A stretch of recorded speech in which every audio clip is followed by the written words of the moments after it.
بسم الله الرحمن الرحيم.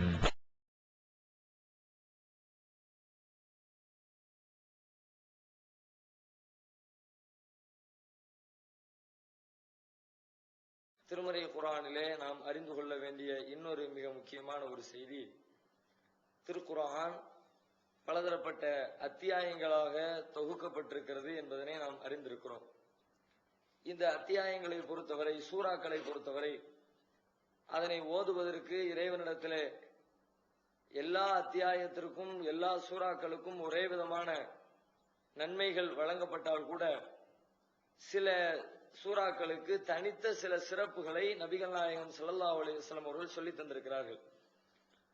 மற்ற சூறாக்களுக்கு இல்லாத சில சிறப்புகள், மற்ற சூறாக்களில் பேசப்படாத தகவல்கள் அதிகமாக சில சூறாக்களில் பேசப்படுகிற காரணத்தினால் சில சூறாக்களுக்கு மாத்திரம் மன்னலம் பெருமகனார் ஸல்லல்லாஹு அலைஹி வஸல்லம் அவர்கள் சில சிறப்பு தகுதிகளை சொல்லி தந்திருக்கிறார்கள். அது குறித்தும் நாம் தெரிந்து கொள்ள வேண்டிய அவசியம் இருக்கிறது. என்னென்ன சூறாக்களுக்கெல்லாம் தகுதிகள் சிறப்பு சொல்லப்பட்டிருக்கிறது என்று நாம் பட்டியலிட்டு அவை அனைத்தையும் ஆய்வு செய்து பார்க்க வேண்டும் என்று விரும்பினால் அதுவே மாசக்கணக்கில் ஓடிவிடும். அதற்கே மாதங்கள் தேவைப்படும், ஒவ்வொரு சூறாவை குறித்தும் தனிப்பட்ட முறையில் என்ன சொல்லப்பட்டிருக்கிறது என்பதை பார்ப்பதற்கு. அதனால் நாம் முழுமையாக திருமறை குர்ஆனில் இருக்கிற அத்தனை அத்தியாயங்களையும் அது குறித்த சிறப்புகள் என்னென்ன தனித்தனித்து சொல்லப்பட்டிருக்கிறது என்பதனை குறித்து ஆய்வு செய்யாமல் மக்கள் மத்தியிலே பரவலாக பிரபல்யமாக பேசப்படுகிற சில சூறாக்களை மாத்திரம் எடுத்துக்கொண்டு அதிலே என்ன சிறப்புகளை சமுதாயத்தில் இன்றைக்கு சொல்லிக் கொண்டிருக்கிறார்கள், அது உண்மைதானா, அதில் இருக்கிற நியாயங்கள் என்ன என்பதனையும், தவறாக இருந்தால் அது எந்த விதத்திலே தவறாக இருக்கிறது என்பதனையும் நாம் அறிய இருக்கிறோம். ஏனென்றால் ஒரு சூறாவினுடைய சிறப்பை அறிவதை விட, அது எந்த அளவிற்கு முக்கியத்துவம் கொடுக்க வேண்டுமோ அதை விட, அந்த சூறாவின் பெயரால் சொல்லப்படுகிற தப்பான சிறப்புகளை முதலிலே தெரிந்து கொள்ள வேண்டும். ரசூல் ஸல்லல்லாஹு அலைஹி வஸல்லம் அவர்கள் சொல்லாததை இன்றைக்கு நம்முடைய சமுதாயத்திலே ஆலிம் பெருமக்கள் சிறப்புகள் என்ற பெயரில் பலகீனமான செய்திகளை அடிப்படையாக வைத்து, இட்டுக்கட்டப்பட்ட ஹதீசுகளை மையமாக வைத்து சில சூறாக்களுக்கு யாசின் சூரா, வாக்கியா சூரா, தபாரக்கல்லதி சூரா, சூரத்துல் ஃபாத்திஹா, ஆயத்துல் குர்சி என்று சில விஷயங்களுக்கு, சில அத்தியாயங்களுக்கு அதிகப்படியான சிறப்புகள் இருப்பதாக இல்லாத பல தகவல்களை, பொய்யான செய்திகளை, ஆதாரமற்ற தகவல்களை, பலகீனமான செய்திகளை மக்கள் மத்தியிலே சொல்லிக் கொண்டிருக்கிறார்கள். அந்த ஒரு சில சூறாக்களை மாத்திரம் பார்த்துவிட்டு நாம் அடுத்ததாக திருமறை குர்ஆனுடைய வேறு சில தகவல்களுக்கு நாம் செல்வோம். முதலிலே நாம் எடுத்துக்கொள்ளக்கூடிய அத்தியாயம் சூரத்துல் ஃபாத்திஹா, திருக்குர்ஆனுடைய முதல் அத்தியாயம். இதற்கு உண்மையிலே நபிகள் நாயகம் ஸல்லல்லாஹு அலைஹி வஸல்லம் அவர்கள் அதிகமான செய்திகளை, சிறப்புகள் இருப்பதாக நமக்கு சொல்லி தந்திருக்கிறார்கள். எந்த அளவிற்கு என்று சொன்னால், திருக்குர்ஆனிலே கூட அல்லாஹ் சொல்லக்கூடிய ஒரு செய்தியை அண்ணலம் பெருமகனார் ஸல்லல்லாஹு அலைஹி வஸல்லம் அவர்கள் சொல்லுகிறார்கள், ஹிய உம்முல் குர்ஆன் ஹிய சபுல் மசானி வல் குர்ஆன் அல் அஸீம். இந்த ஃபாத்திஹா சூரா இருக்கிறது, இதுதான் குர்ஆனுடைய தாயாக திகழ்கிறது. குர்ஆனுக்கு தாய் என்ற அந்தஸ்து பெறுகிறது என்று சொல்றார். குர்ஆனுக்கு தாயினா குர்ஆனுக்கு பெத்தெடுத்துச்சுன்னு அர்த்தமான அந்த அர்த்தம் இல்ல. ஒரு தாயிடமிருந்து பிள்ளை வர்றது மாதிரி, பிள்ளையினுடைய பல குணங்களும் அம்சங்களும் தாயிடத்துல பொருந்தி இருக்கிறது மாதிரி, திருக்குர்ஆனில் என்னவெல்லாம் தகவல்கள் சொல்லப்பட்டிருக்கிறதோ அவை அனைத்துமே சூரத்துல் ஃபாத்திஹாவில் சொல்லப்பட்டிருக்கிறது. குர்ஆனுடைய சாராம்சத்தை சாறு விழிந்து கொடுத்தால் அதை சூரத்துல் ஃபாத்திஹாவாக கொடுத்து விடலாம். இறைவனுடைய பண்புகளிலிருந்து, இறைவனுக்கும் மனிதனுக்கும் இருக்கிற தொடர்புகளிலிருந்து, மனிதன் வாழ வேண்டிய வாழ்க்கை முறையிலிருந்து எதையெல்லாம் திருமறை குர்ஆனிலே இறைவன் விரிவாக விளக்கமாக சொல்லி தந்திருக்கிறானோ அவை அனைத்தையும் ரத்தின சுருக்கமான வார்த்தைகளில், எழுத்துக்களில் சூரத்துல் ஃபாத்திஹாவிலே இறைவன் சொல்லி தந்திருக்கிறான். அந்த காரணத்தினால் நபிகள் நாயகம் ஸல்லல்லாஹு அலைஹி வஸல்லம் அவர்கள் அந்த சூறாவுக்கு சொல்லுகிறார்கள் உம்முல் குர்ஆன், இது குர்ஆனுடைய தாய் என்ற ஒரு சிறப்பு பட்டத்தை சுட்டுகிறார்கள். அஸ்ஸபுல் மசானி வல் குர்ஆன் அல் அஸீம், திரும்ப திரும்ப ஓதப்படுகிற 7 என்று குர்ஆன் இந்த சூறா பத்தி சொல்லு. திரும்ப திரும்ப நம்ம எந்த சூறா ஓதுறோம் நம்ம வாழ்க்கையில, 114 சூறா இருந்தா கூட நாம அதிகமாக ஓதக்கூடிய ஒரே சூறா சூரத்துல் ஃபாத்திஹா தான். ஏன்னா ரசூலுல்லாஹ் சொன்னாங்களே, லா ஸலாத்த இல்லா பி ஃபாத்திஹத்தில் கிதாப், ஃபாத்திஹா சூரா ஓதாவிட்டால் தொழுகையே இல்லைன்னாங்க. அதனால ஒரு நாளைக்கு எத்தனை தடவை தொழுதாலும் சரி, ஃபர்லான தொழுகைகளிலும், சுன்னத்தான தொழுகைகளிலும், நஃபிலான தொழுகைகளிலும், எல்லா தொழுகைகளிலும் கண்டிப்பாக சூரத்துல் ஃபாத்திஹா ஓதிய ஆக வேண்டும் என்கிற அளவிற்கு அதற்கு முக்கியத்துவத்தை இஸ்லாம் வழங்கி இருக்கிறது. அது மட்டும் இல்ல, ரசூலுல்லாஹ் சொல்றாங்க வல் குர்ஆனல் அஸீம், அது மகத்தான குர்ஆனாக இருக்கிறது. குர்ஆனிலேயே ஒரு மகத்துவம் பொருந்திய செய்தியாக அந்த செய்தி இருக்கிறது என்று சொல்லி நபிகள் நாயகம் சொல்லக்கூடிய தகவல் புகாரியில் 4704வது ஹதீஸாக அபூ ஹுரைரா ரலியல்லாஹு அன்ஹு அவர்கள் அறிவிப்பு செய்கின்ற விதத்திலே பதிவு செய்யப்பட்டிருப்பதை பார்க்கிறோம். அதே போன்று இந்த சூராவுக்கு இருக்கிற வேறு சில சிறப்புகளை ரசூல் ஸல்லல்லாஹு அலைஹி வஸல்லம் சொல்லி தருகிறார்கள். இந்த ஃபாத்திஹா சூராவை பொறுத்தவரை நபி ஸல்லல்லாஹு அலைஹி வஸல்லம் அல்லாஹ் சொல்கிறார், அல்லாஹ் சூராவை பங்கு போட்டுக்கிட்டான். எப்படி பங்கு போடுறான்? அவனுக்கும் நமக்கும் இடையிலே பங்கு போடுகிறான். நாம அந்த சூராவுடைய வார்த்தைகளை வாசிக்க வாசிக்க அல்லாஹ்வும் கூட சேர்ந்து நமக்கு பதில் சொல்லிக்கிட்டே இருக்கிறான். ரசூலுல்லாஹ் சொல்றாங்க, முஸ்லிம்ல 598வது ஹதீஸாக இடம்பெற்றிருக்கிறது. அபூ ஹுரைரா ரலியல்லாஹு அன்ஹு அவர்கள் அறிவிக்கிறார்கள், அல்லாஹ் ரப்பல் ஆலமீன் இந்த அல்ஹம்து சூராவை பங்கு வைக்கிறான். நாம சொல்ல சொல்ல ஒவ்வொரு வார்த்தைக்கும் அல்லாஹ் பதிலளித்துக் கொண்டே இருக்கிறான். எப்படி பதிலளிக்கிறான்? கஸம்து ஸலாத்த பைனி வ பைன அப்தி நிஸ்ஃபைனி, தொழுகையை எனக்கும் எனது அடியானுக்கும் இடையிலே இரண்டாக நான் பங்கு வைத்து விட்டேன். ஒலி அப்தி மாசால், எனது அடிமைக்கு எனது அடியாருக்கு அவர் என்ன கேட்கிறாரோ அது அவருக்கு உண்டு அப்படின்னு சொல்லிவிட்டு அல்லாஹ் சொல்றானாம். ஃபைதா ரசூலுல்லாஹ் சொல்றாங்க, ஃபைதா காலல் அப்து அல்ஹம்துலில்லாஹி ரப்பில் ஆலமீன், அடியான் ஓதுகிறார் அல்ஹம்துலில்லாஹி ரப்பில் ஆலமீன் என்று ஓதினால் காலல்லாஹு தஆலா ஹமிதனி அப்தி, அல்லாஹ் தஆலா சொல்கிறான் என் அடியான் என்னை புகழ வேண்டிய விதத்தில் புகழ்ந்து விட்டான். ஒய்தா கால அர்ரஹ்மானிர் ரஹீம், அர்ரஹ்மானிர் ரஹீம் என்று சொன்னால் உடனே அல்லாஹ் சொல்லுகிறான் அஸ்னா அலைய அப்தி, என்னை என் அடியான் பாராட்ட வேண்டிய விதத்தில் பாராட்டி விட்டான். வைதா கால மாலிகி யௌமித்தீன், மாலிகி யௌமித்தீன் என்று சொன்னால் கால மஜ்ஜதினி அப்தி, என்னை கண்ணியப்படுத்த வேண்டிய விதத்தில் என் அடியான் கண்ணியப்படுத்தி விட்டான். வைதா கால இய்யாக நஅபுது வ இய்யாக நஸ்தஈன் என்று சொன்னால் அல்லாஹ் சொல்றானா ஹாதா பைனி வ பைன அப்தி, இதுதான் எனக்கும் என் அடியானுக்கும் இடையிலே இருக்கிற உறவு நிலை. அல்லாஹ்வுக்கும் அடிமைக்கு என்ன உறவு? மாமா வச்ச உறவா? அவன் எஜமான, நாம் அடிமைங்கிற உறவு. அதைத்தான் இந்த வசனத்துல வெளிப்படுத்துறோம். ஈயாக உன்னைத்தான் வணங்குவோம், நீ வணங்கக்கூடியவன், நீ வணங்கப்படுறவன், நான் வணங்க செய்யறவன். ஈயாக நஸ்தாயின், நீ தேவையை பூர்த்தி செய்யறவன், நான் தேவையை கேட்கிறேன், உன்கிட்ட தான் கேட்பேன், உன்கிட்ட தான் வணங்குவேன். அப்ப உனக்கு எனக்கு இல்ல தொடர்பு என்ன? நான் கேட்கிற பிச்சைக்கார, நீ போடுற முதலாளி, நான் கையேந்திர ஏழை, நீ தர்மம் செய்கிற வள்ளல், நீ படைத்த இறைவன், நான் படைக்கப்பட்ட அடிமை. இது அதுக்கு இந்த அதை சொல்லுது அப்படின்னு அல்லாஹ் பதில் சொல்லுவானா. அடுத்து இஹ்தின ஸிராத்தல் முஸ்தகீம் அப்படின்னு சொன்னோம்னா அப்ப அல்லாஹ் சொல்லுவானா இது என் அடியானுக்கு உரியது. அவன் மேலே கேட்கிறான், அவனுடைய நன்மைக்கு. இஹ்தின ஸிராத்தல் முஸ்தகீம் ஸிராத்தல் லதீன அன்அம்த அலைஹிம் கைரில் மக்தூபி அலைஹிம் வலல்லாஹின் சொன்னோம்னா என் அடியானுக்கு உரியது, அவன் நேரான வழியில போகணும்னு கேட்கிறான். வழி அபதி மாசல், என் அடியானுக்கு அவன் என்ன கேட்டானோ அது அவனுக்கு வழங்கப்படும், அவனுக்கு கொடுக்கப்படும் என்று சொல்லி அல்லாஹ் சொல்வதாக நபிகள் நாயகம் ஸல்லல்லாஹு அலைஹி வஸல்லம் சொல்கிறார்கள். முஸ்லிம்ல 598வது ஹதீஸாக இது பதிவு செய்யப்பட்டிருக்கிறத பாக்குறோம். அப்போ எந்த வசனத்தையும் அல்லாஹ் இப்படி உட்கார்ந்து பதில் சொல்றதில்லை, அல்ஹம்து சூராவுக்கு மட்டும் பதில் சொல்றான். அப்ப அல்ஹம்து சூராவை அல்லாஹ் ஒரு உயர்ந்த நிலையில் வைத்து பார்க்கிறான், அதை ஒரு கண்ணியப்படுத்தணும்னு விரும்புறான். அதை நாம இதுல இருந்து புரிந்து கொள்ள முடிகிறது. அது மட்டும் இல்லை, இன்னும் சொல்றாங்க ரசூலுல்லாஹ், ஒரு நாள் ஒரு மாணவர் இறங்கி வர்றார். பாபு மின ஸமாஇ ஃபுதிஹல் யௌம், இன்றைய தினம் வானத்துடைய ஒரு வாசல் திறக்கப்பட்டது. லம் யுஃப்தஹ கத்துன் இல்ல யௌம, இன்றைக்கு தான் அந்த வாசல் திறக்கப்பட்டிருக்கு. இதுக்கு முன்னாடி அந்த வாசல் திறக்கப்படவே இல்லை, பூட்டி இருக்கிற ஒரு வாசல் இன்னைக்கு திறக்கப்பட்டிருக்கிறது. ஃபனஸலம் மின்ஹு மலக்குன், அதுல இருந்து ஒரு மாணவர் ஒருத்தர் இறங்கி வர்றார். லம் யன்ஸில் கத்துன் இல்ல யௌம், அவர் கூட இன்னைக்கு தான் இறங்கி இருக்கிறார், இதுக்கு முன்னாடி அவர் இறங்கினதே இல்லை. அந்த மாணவர் ஒருத்தர் இறங்குறார், இறங்கி வந்து சலாம் சொல்கிறார். சொல்லிவிட்டு ரசூலுல்லாஹ் சொல்றாரு அபிஷிர் பிநூரைன், இரண்டு ஒளியை கொண்டு நற்செய்தி பெற்றுக் கொள்ளுங்கள். ஊத்தீதஹுமா லம் யூதஹுமா நபியுன் கப்லக, அந்த இரண்டும் உங்களுக்கு வழங்கப்பட்டிருக்கிறது, உங்களுக்கு முன்னர் எந்த நபிக்கும் அது வழங்கப்பட்டதில்லை. அப்படிப்பட்ட இரண்டு ஒளி பொருந்திய அம்சங்கள் உங்களுக்கு வழங்கப்பட்டிருக்கிறது என்று அவர் சொல்கிறார். சொல்லிட்டு அது என்னன்றது விளக்கிறாரு. ஃபாத்திஹத்துல் கிதாப் ஒன்று, அது அல்ஹம்து சூரா வ ஹவாத்திமு சூரத்துல் பக்ரா, இரண்டாவது சூரத்துல் பக்ராவுடைய கடைசி இரண்டு வசனங்கள். என்று அவர் சொன்னார் என்று நபிகள் ஸல்லல்லாஹு அலைஹி வஸல்லம் சொல்லக்கூடிய செய்தி முஸ்லிமில் 1339வது ஹதீஸாக இப்னு அப்பாஸ் ரலியல்லாஹு அன்ஹு அவர்கள் அறிவிக்கக்கூடிய செய்தியாக பதிவு செய்யப்பட்டிருக்கிறது. அல்லாஹ் மெனக்கெட்டு ஒரு ஒளி பொருந்திய செய்தின்னு ஒரு செய்தியை சொல்றதுக்கு ஒரு ஆள் அனுப்புறான். ஸ்பெஷலா எப்போதும் வரக்கூடிய ஜிப்ரீல்கிட்ட சொல்லி அனுப்பலாம்ல.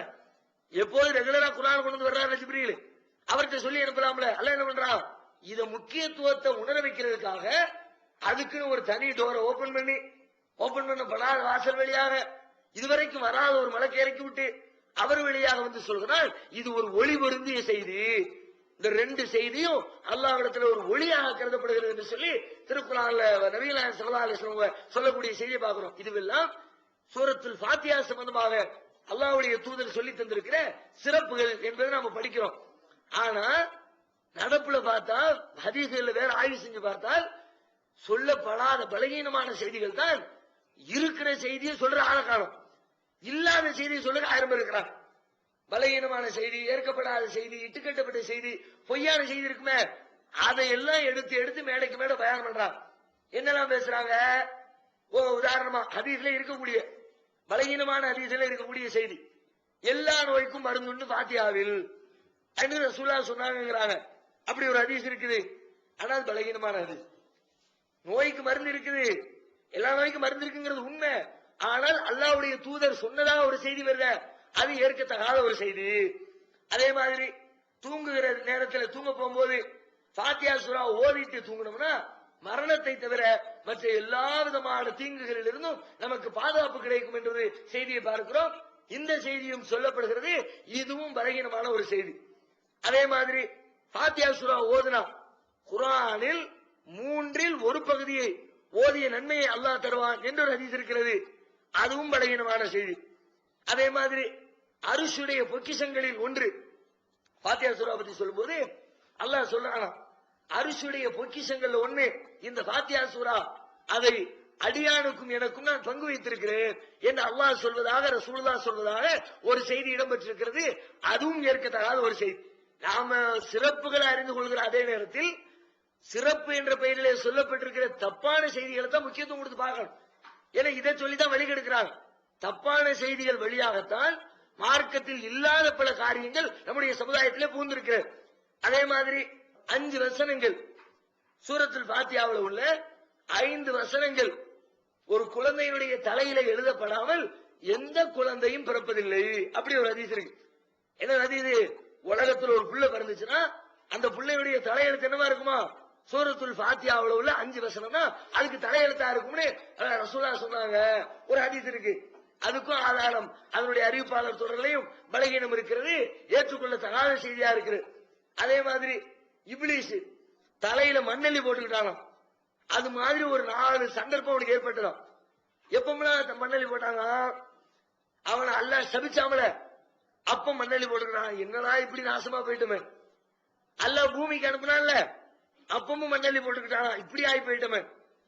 ரசூலுல்லாஹ்வுக்கு நபித்துவம் கொடுத்தான்ல, அப்பமும் அல்லாஹ் இப்லீஸ் மண்ணெல்லி போட்டுக்கிட்டானா. அதுக்கு அடுத்து 4வதாக ஃபாத்திஹா சூரா இறக்கப்படும் போது தலையில மண்ணெல்லி போட்டுக்கிட்டான். அந்த அளவுக்கு ஷைத்தானுக்கு ரொம்ப கோபமான செய்தி என்று ஒரு செய்தி ஹதீஸிலே பதிவு செய்யப்பட்டிருக்கிறது. அதுவும் ஏற்கத்தகாத பலகீனமான செய்திகள். இதுதான் சூரத்துல் ஃபாத்திஹா சம்பந்தமாக வந்திருக்கிற சிறப்புகள். இவைகள் அனைத்தும் சூரத்துல் ஃபாத்திஹா சம்பந்தமாக சொல்லப்பட்டிருக்கிற தவறான செய்திகள் என்பதை விளங்கிக் கொள்ள வேண்டும். அதே மாதிரி இன்னொரு சூரா சூரத்துல் கஹ்ஃப் 18வது அத்தியாயம், குகைவாசிகள் என்று சொல்லப்படக்கூடிய அந்த அத்தியாயம். இந்த அத்தியாயத்தின் பேர்லயும் நிறைய பொய்யான தகவல்கள் மக்கள் மத்தியில பேசப்பட்டுக் கொண்டிருக்கிறது. ஆனா இதுக்கு சில சிறப்புகளையும் நபிகள் நாயகம் ஸல்லல்லாஹு அலைஹி வஸல்லம் சொல்லி இருக்கிறாங்க. என்ன சிறப்பு சொல்றாங்க அப்படின்னா, கியாமத் நாளுடைய நெருக்கத்துல நம்ம எல்லாம் வழிகெடுப்பதற்காக ஒரு பெரிய தஜ்ஜால் ஒருவன் வரப்போகிறான். நபிகள் நாயகம் ஸல்லல்லாஹு அலைஹி வஸல்லம் எச்சரிக்கை செய்த ஒருவன். உலகத்துல வந்த எல்லா இறை தூதர்களும் எச்சரிக்கை செய்த ஒரு மனுஷன் இருக்கான்னா அவன் தஜ்ஜால் தான். என்ன தஜ்ஜாலுடைய குழப்பம் சாதாரண குழப்பம் இல்ல. அவன் வந்து செய்யக்கூடிய காரியங்களை உலகம் பார்த்தால் நல்ல ஸ்டெடியா உறுதியான நம்பிக்கை இல்லாதவங்களை தவிர மற்ற எல்லாருடைய உள்ளமும் ஆட்டம் கண்டும், சரிதானோ இவன் தான் இறைவனோ, இவன்ட்டு நிறைய சக்தி இருக்க, தெய்வீக அம்சம் இருக்கிற, நிறைய காரியங்களை பண்றானே என்று சொல்லி அவர்கள் அனைவரும் வழிகட்டு போவார்கள். அந்த அளவுக்கு ஆச்சரியமான அற்புதமான காரியங்களை இந்த மனிதன் வந்து செய்வான், தஜ்ஜால் வந்து செய்வான். அவன் செய்யக்கூடிய அந்த காரியங்களை பார்த்தா என்னமா செய்யறாயான்னு ஆச்சரியம் வரும். அப்போ ஈமான பலகீனம் இருக்கிறவங்க எல்லாம் போய் விழுந்துருவாங்க, நீ தான் கடவுள்னு சொல்லிடுவாங்க. பெரிய பெரிய ஆச்சரியத்தை விடுங்க, இன்னைக்கு நம்ம கண்களுக்கு முன்னாடி சின்ன சின்னதா எவ்வளவு செய்யலாம். சின்ன சின்னதா சில பேரு அப்படியே தலையை சுத்தி ஒரு எலுமிச்சம்பழத்தை எடுத்து கொடுக்குறாரு. கொடுத்தவொடனே என்ன சொன்னாங்க, அப்பா தெய்வீக அம்சம் இருக்கும் கையில இல்லவே இல்லை, திடீர்னு பிடிப்பா எலுமிச்சம்பழம் வந்துச்சு, வாயில இருந்து திடீர்னு ஒரு லிங்கத்தை எடுத்து கொடுக்குற. எடுத்த உடனே ஒண்ணுமே இல்லை, வாய்ப்புல பிடிப்பா வச்சிருக்க முடியும். அப்பா அவருக்கு ஏதோ ஒரு மந்திர சக்தி இருக்குது, காலில் போய் விழுந்துடும். பாக்குறமா இல்ல எத்தனை பேரு மக்கள் போய் இப்படி விழுறாங்க. சின்ன சின்ன மேஜிக்கை செஞ்சு காட்டின உடனே தெய்வீக அம்சம் இருக்குன்னு மக்கள் நம்புறாங்கல்ல. இந்த ஆந்திராவில் ஒருத்தர் இருக்கிறாரு, புட்டபர்த்தின்ற இடத்துல சாய்பாபான்னு ஒரு ஆளு, பெரிய தலை நிறைய முடி வச்சுக்கிட்டு நிறைய கடைகளை பார்த்துட்டு போட்டோ போட்டிருப்பாங்க, சிவப்பு கலர் ட்ரெஸ் போட்டுட்டு தூஞ்சல உட்காந்து ஆடிக்கிட்டே இருப்பார். பின்னாடி உட்காந்து எல்லாரும் ஆயிரக்கணக்கான பேர் உட்காந்து பாட்டு படிச்சுக்கிட்டே இருப்பான். பேனாவில மோதிரத்துல அவருடைய போட்டோக்களை போடுறது, வீட்டை விட்டு வெளியில வரும்போது அவரை கையெடுத்து கும்பிட்டு விடுறது, கடையை திறந்த உடனே அவரை கும்பிட்டுட்டு வியாபாரத்தை ஆரம்பிக்கிறது. கேட்டா அவர் இடத்துல தெய்வீக அம்சம் இருக்குங்கிறான். என்னத்தை அப்படி கண்டுபிடிச்சாங்க, தலையை சுத்தி எரிஞ்சமலை எடுத்து கொடுக்குறாரு, வாயில இருந்து லிங்கத்தை எடுத்து கொடுக்குறாரு, ஒரு வாட்ச் எடுத்து கொடுக்குறாரு, செயின் எடுத்து கொடுக்குறாரு. இதை பார்த்த உடனே என்னமோ பெரிய அம்சம் இருக்கு நம்புறாங்க. அது மாதிரிதான் பெங்களூர்ல இருந்து ஒரு பெரிய ப்ரொஃபசர் ஒருத்தர் போயிருந்தார், ஒரு யூனிவர்சிட்டியில ப்ரொஃபசர். என்னதான் செய்யறான்னு பாக்கணுமே போனவருக்கு ஒரு வாட்ச் கொடுத்தாரு. அப்படின்னாரு, கையில வாட்ச் வந்துச்சு, வச்சுக்க மகனை வைத்துக்கோள் அப்படின்னு கையில கொடுத்துட்டாரு. வாட்ச பார்த்தா watch HMT watch. HMT watch product Saibaba ஆசிரமம்னா கூட புட்டபர்த்தினா கூட சரிங்களா, எதுக்கு ஹெச்எம்டி வாட்ச் இவர் தரணும்? கடவுள் சக்தி இருக்குல்ல, அவரே தயாரிச்சு கொடுக்க வேண்டியதானே, எதுக்கு அடுத்த கம்பெனிட்ட இவர் வந்து கடன் வாங்கணும் அப்படின்ட்டு நேரா ஹெச்எம்டி கம்பெனிக்கு போயிட்டார். இந்த பயோடேட்டா பூரா தூக்குண்டாரு. எல்லாத்தையும் எடுத்து பார்த்தா ஒரு குறிப்பிட்ட தேதியில ஒரு வாரத்துக்கு முன்னாடி 1000 ஹெச்எம்டி வாட்ச் சாய்பாபா ஆசிரமத்துக்கு போயிருக்குங்களே, பில்லத்துக்கு கையில கொடுத்தாங்க. எல்லா ரெக்கார்டையும் பார்த்துட்டு நேரம் வந்தார். வந்து நீ உன்னை நான் நம்புறேன், கடவுள் ஏத்துக்கிறேன், ஆனா என்ன பண்ணணும் தெரியுமா, நான் சொல்ற மாதிரி எனக்கு வாட்ச் எடுத்து கொடுக்கணும். அம்மா தலை நிறைய முடி வச்சிருக்கிட்டு முடிய பூரா மொட்டை அடிச்சிரு, அதுக்கப்புறம் வாட்ச் எடுத்துதான். முடிக்குள்ள எல்லாத்தையும் வச்சிருக்காரு.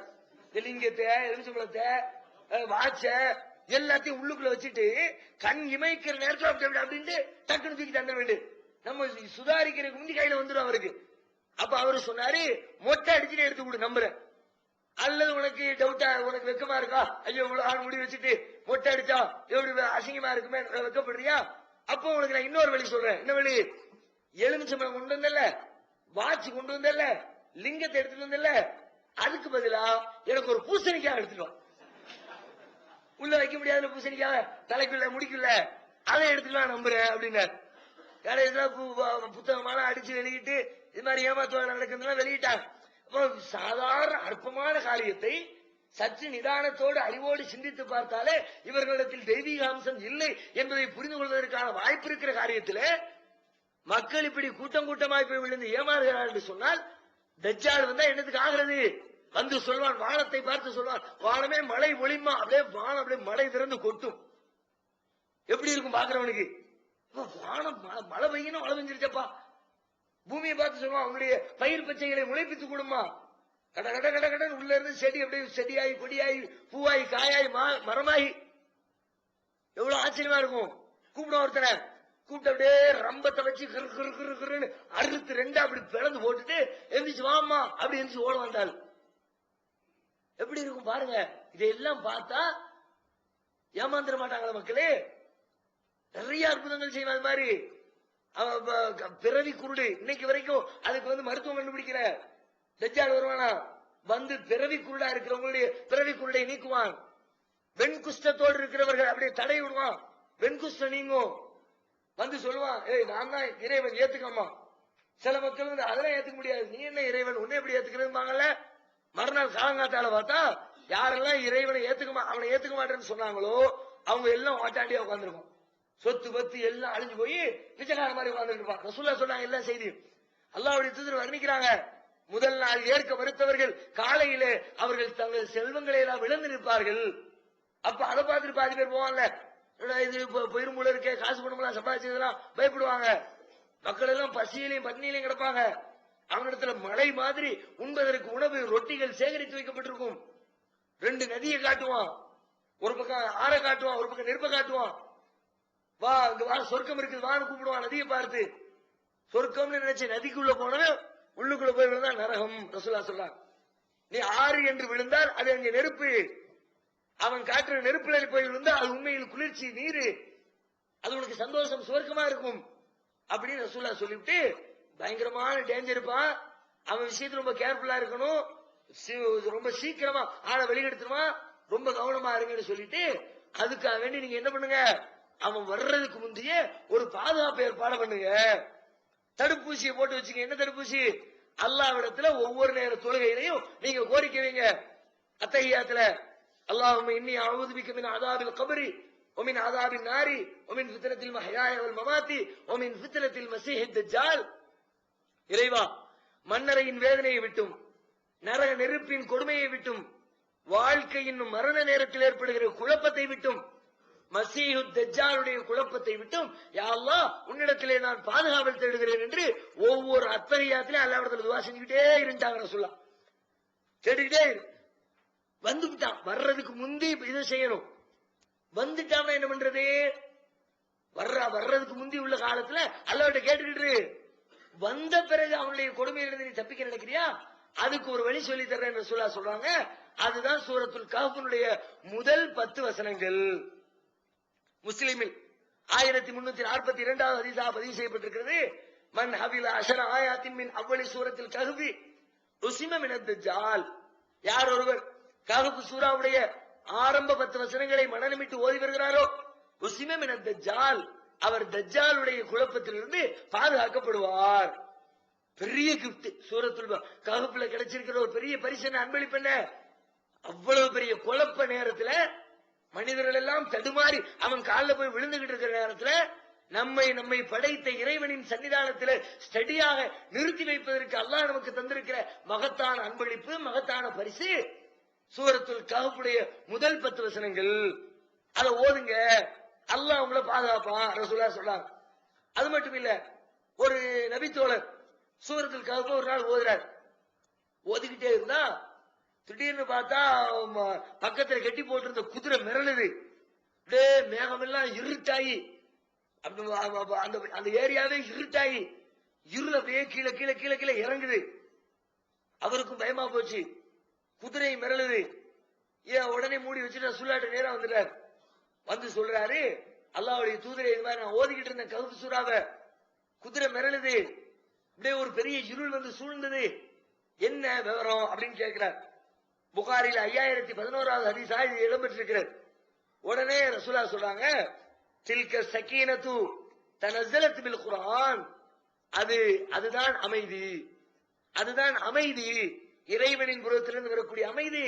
நீ கஹ்ஃப் சூரா குர்ஆன்ல அந்த கஹ்ஃப் சூரா ஓதினிய குர்ஆன் ஓதிக்கிட்டு இருந்திய, அந்த ஓதிக்கொண்டிருந்ததற்காக வேண்டி இறைவனின் புறத்திலிருந்து இறக்கி வைக்கப்பட்ட அமைதி என்று சொல்லி அண்ணலம் பெருமகனார் சொன்னார்கள். அப்ப கஹ்ஃப் சூரா ஓதி ஒரு சஹாபிக்கு இறைவனின் புறத்திலிருந்து அமைதியை அல்லாஹ் ஒரு சாந்தத்தை வழங்கினான் என்ற செய்தியையும் கஹ்ஃப் சூராவிலே நாம தெரிந்து கொள்ள வேண்டும்.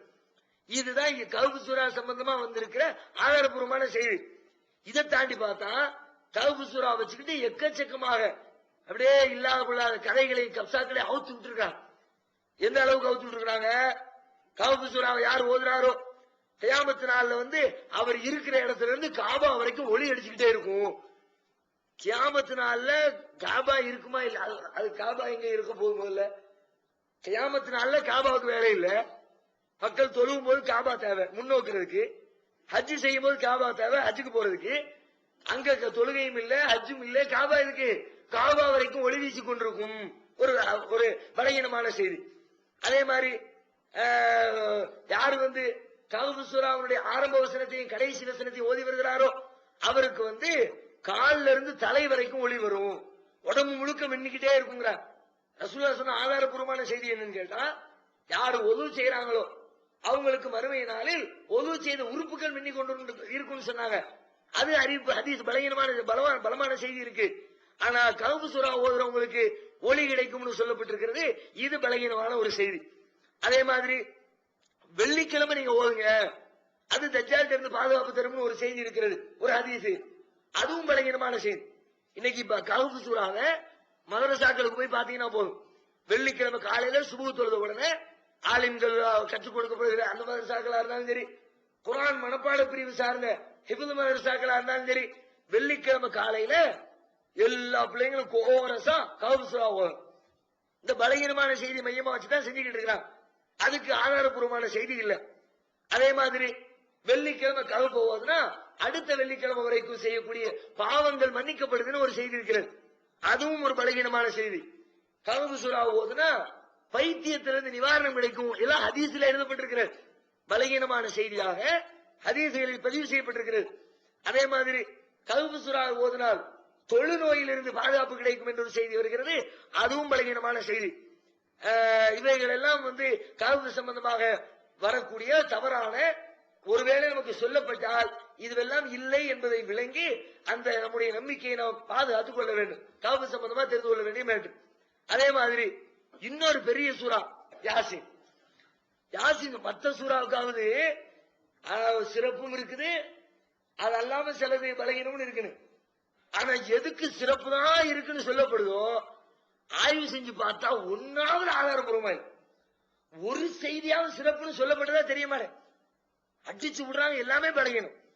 அரபியில பதிவு செய்யப்பட்டிருக்கிறது ஹதீஸ் நூல்கள்ல. ஆனால் எந்த ஒன்றுமே ஏற்க தகுந்த ஆதாரபூர்வமான செய்திகளே இல்லை. யாசின் சூறாவுல ஒரு செய்தி சொல்லுவாங்க, திருமீதியில் வரக்கூடிய செய்தி தான் அது. 2812வது ஹதீஸாக அறிவிக்கப்படுகிறது.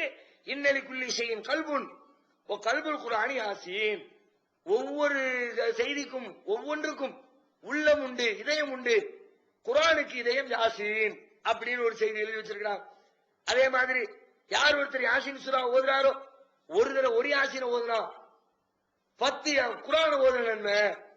ஒரு தடவை சொன்னான்ற மாதிரி ஸ்டைல்ல ஒரு தடவை யாசீனை ஓதுனா 10 குர்ஆன் ஓதுன நன்மை தருவான்னு சொல்லிட்டு இப்படி ஒரு ஹதீஸ் திருமதியா இருக்குது. ஹாரூன் ஒரு ஆள் வர்றார், யாருமே தெரியாத ஆள். அதே மாதிரி இன்னொரு செய்தி இருக்குது, இறந்து போகக்கூடிய நிலையில் இருப்பாரு சக்கராத்து ஹால்ல, அவருக்கு யாசீனை ஓதுங்க, அவருடைய அந்த வேதனை குறையும் அப்படின்னு ஒரு செய்தி சொல்லப்படுகிறது. முஅஜமுல் கபீர் என்ற நூலிலே பதிவு செய்யப்பட்டிருக்கிறது. அதுவும் ஏற்கத்தகாத ஒரு செய்தி. அப்படி அந்த செய்தியில என்ன வருதுன்னா, ஒரு மனிதர் தம்முடைய தந்தையிடமிருந்து இதை அறிவிக்கிறார். ஒரு மனிதர்னா எந்த மனிதர்னு ரெக்கார்டு வேணும்ல, யாருன்னு தெரியல. அவருக்கு தந்தைன்னு ஒருத்தர் வருது, அவர் யாருன்னு தெரியல. யார் என்று அறியப்படாதவர் வெளியாக வரக்கூடிய செய்தியை மையமா வச்சு அப்படி சக்கராத்து ஹால்ல இருக்கிறவங்களை கூப்பிட்டு யாசி ஓதிக்கிட்டு இருக்கலாம். எங்க தென்காசி மதரசாலையெல்லாம் அனுப்பி விடுவாங்க. எங்க மதரசா நாங்க ஒரு 2 பேர் இருந்தோம். கரீம்னு ஒரு பையன், நான் ஒருத்தன். இது மாதிரி பல இடத்துக்கு யாசினுக்கு போறது வழக்கம் தானே. ஒரு நாள் ரொம்ப 5-6 நாள் ஆச்சு எடுத்துக்கிட்டு இருக்குது, ரொம்ப பிரிய மாட்டேங்குது, ரொம்ப வேதனையில இருக்கிறாருன்னு மதரசாவுக்கு ஆள் அனுப்பி ஓத வர சொன்னார். நானும் கரீமும் போனோம். போய் உட்கார்ந்து யாசினை ஓத ஆரம்பிச்சு ஒரு 2 யாசின் கூட ஓதி இருக்க மாட்டோம். அதுக்குள்ள ரூபா அடங்கிடுச்சு. வச்சுட்டான ஒரு பேரு மலக்குள் மௌத் வந்துட்டாங்க. அதுக்கப்புறம் ரொம்ப ஃபேமஸா போச்சு, பல தடவை ஆஃபர் வந்துருச்சு. பல கூட அவனும் அதுக்கு அந்த 2 பேரு அந்த 2 பேரை அனுப்பி விடுன்னு சொல்ற அளவுக்கு இதெல்லாம் இல்லாத, அப்படிலாம் செய்யக்கூடாது. ஹதீஸ்ல இல்லாத ஒரு செய்தியை, பலகீனமான ஒரு செய்தியை ஏற்றுக்கொண்டு நடைமுறைப்படுத்திக் கொண்டிருக்கிறார்கள். அதுவும் தப்பு. இதுலதான் நிறைய இட்டுக்கட்டப்பட்ட செய்தி. ஒரு யாசின் ஓதுனா 10 குர்ஆனுக்கு சமம் ஒண்ணு வருது. ஒரு யாசின் ஓதுனா 10 ஹஜ் செஞ்ச கூலி கிடைக்கும். 10 ஹஜ் கூலியா யாசினை ஓதிட்டு அவன் ஒரு ஹஜ் செய்யறதுக்கு லட்சக்கணக்கில் செலவு பண்ணிட்டு படாபாடு விட்டு இருக்கிறான். ஒரு யாசினுக்கு 10 ஹஜ்ஜுடைய கூலியா.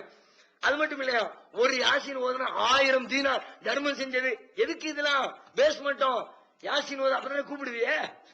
யாசின் ஓத கூப்பிடணும்னா ஒரு பேஸ் இருக்கணும்ல, போட்டு வச்சிருக்கா அதுக்கு பேஸ். ஒரு யாசினை ஓதுனா 1000 தீனார் தர்மம் செஞ்ச நன்மோ. ஒரு யாசினை எழுதி தட்டையில எழுதி கரைச்சு குடிச்சான் 1000 மருந்து உள்ள போய் உட்கார்ந்துச்சுன்னு அர்த்தமா. யாசினை தட்டையில எழுதி கரைச்சு குடிச்சிடணுமா, குடிச்சுட்டா 1000 மருந்து உள்ள ரெடியா இருக்குமா. உள்ள உதாரணமா பேதி மருந்து உள்ள இருக்குது.